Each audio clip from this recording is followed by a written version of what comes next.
Everybody laughs at me because when I walk onto campus, I immediately get tears in my eyes every time I'm on campus. It's because it's an oasis in the middle of Kabul. Kabul, Afghanistan, an ancient, dusty, chaotic beehive of a capital where shepherds still drive their flocks through city streets. It is a much invaded country, from Alexander the Great to Genghis Khan to the British.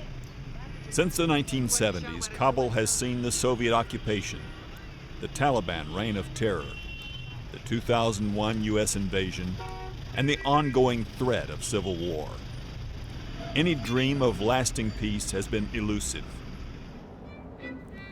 The American University of Afghanistan seeks to show the new generation a better way with a challenging Western-style education. So we're trying to build, to establish, to start an American university in a war zone. And I think this is one of the best ways to contribute to end this war.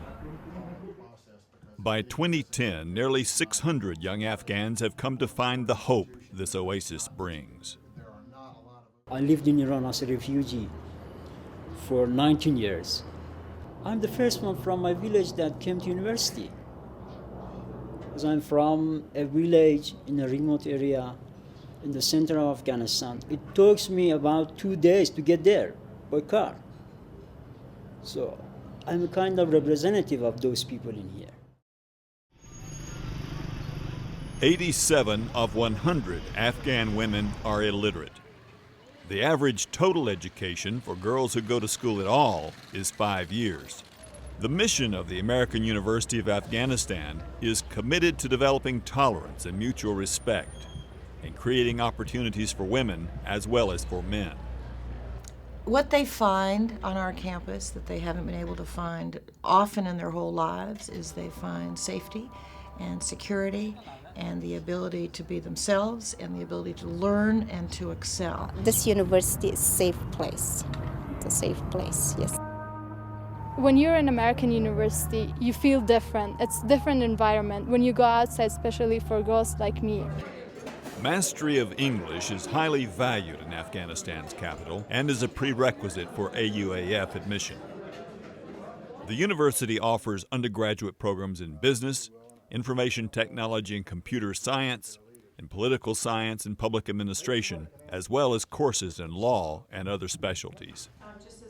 These build on demanding liberal arts core requirements and prepare students for a variety of professions. The majority of our students are evening students who are also professionals. They work in the NGOs and the government ministries, either have their own businesses.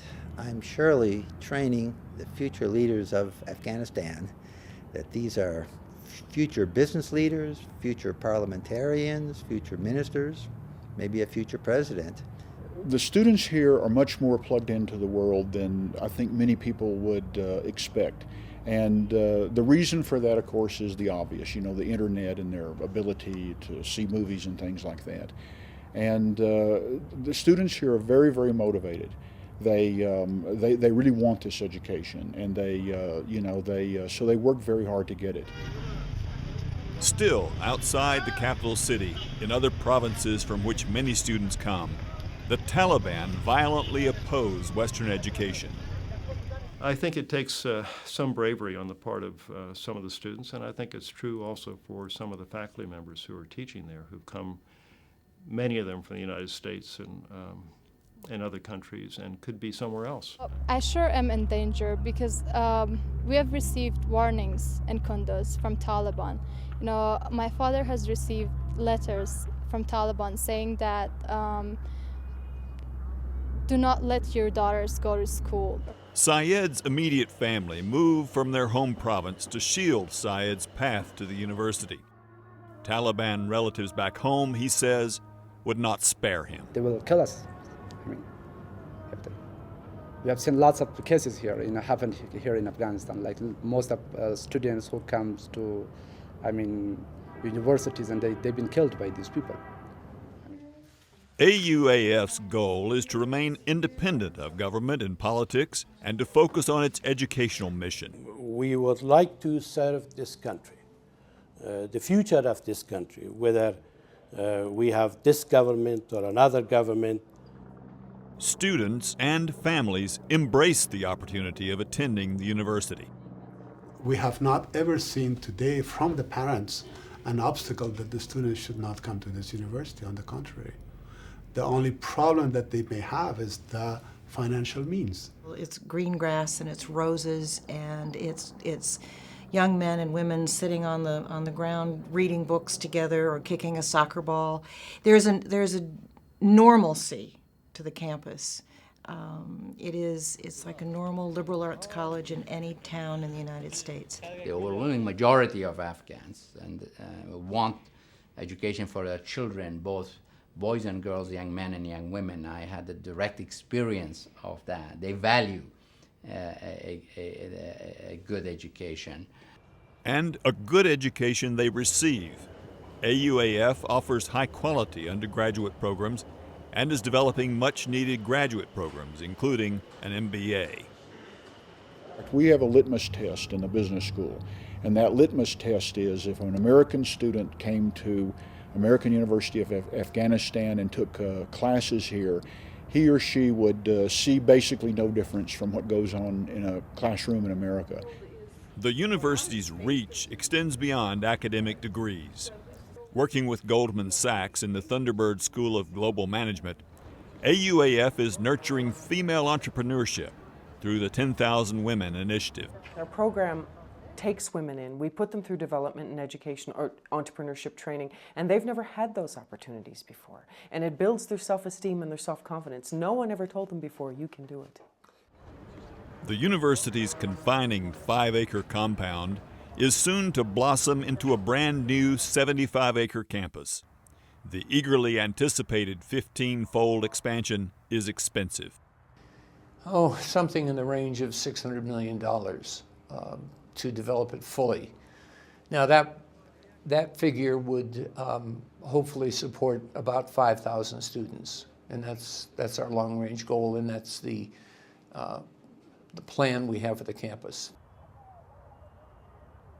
The new campus is on prime Kabul real estate, near the planned new Afghanistan Parliament complex and across from Darul Aman Palace, the King's Palace, heavily bombed and awaiting renovation.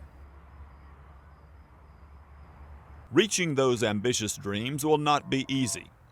AUAF is an independent, nonprofit university with limited resources of its own. Startup funds have come from the U.S. Agency for International Development, but the amount declines annually.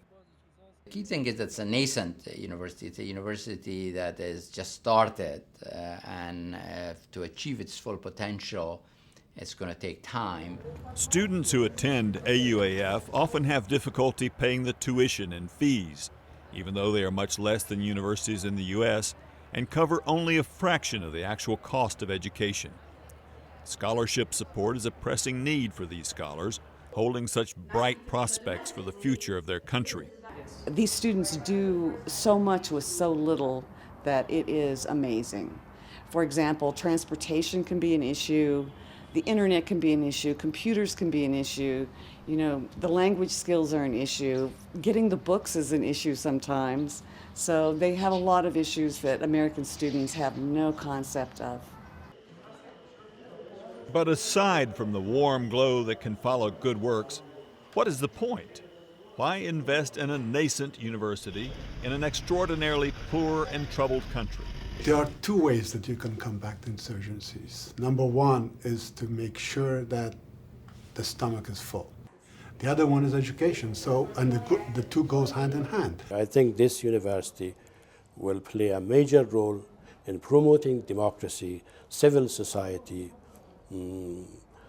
shared values of both our country and the United States and the Western world. So I think it's a symbol of democracy, civil society, and the values that all of us share for this country and cherish for this country. And the notion that you could create a university that respects women, provides opportunities for women to receive an education, provides scholarship support for them to receive an education, recognizes them equally with men, and prepares men and women together to function as leaders of this country 10 years from now, 15 years from now, 20 years from now. I think that's the really compelling message. I think we will have future. If we are on the way, but there is some stops, some problems. That's right, because every nation has problems.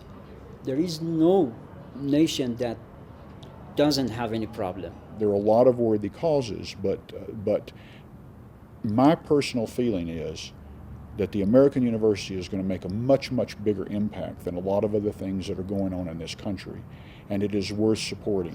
I have a hope that one day I will do something to Afghanistan, to my country, to my people.